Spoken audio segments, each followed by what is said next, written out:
Inflation is like a sneaky thief that makes our money less valuable over time.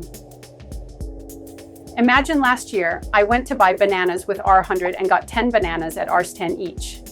This year, I take the same R100, but now each banana costs Rs20. I can only buy 5. That's inflation in action. Prices go up and my money buys less. So why does this happen? Sometimes everyone wants something, like tomatoes, but there aren't enough. The seller raises the price because people are willing to pay more. Other times, it's about rising costs.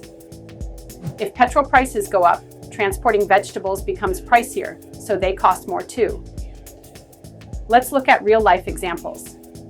A packet of rice that was $200 a few years ago might now be $300. Petrol that was R70 liter could now be Rs110 liter. Even rent can jump from Rs10,000 to Rs12,000 a month.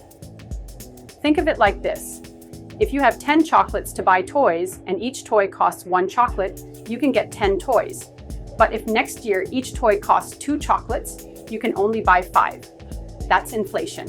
It makes everything more expensive. Inflation matters because it makes daily life costlier. We need more money to buy the same things, and our savings lose value. So, inflation means prices rise and the value of our rupee falls.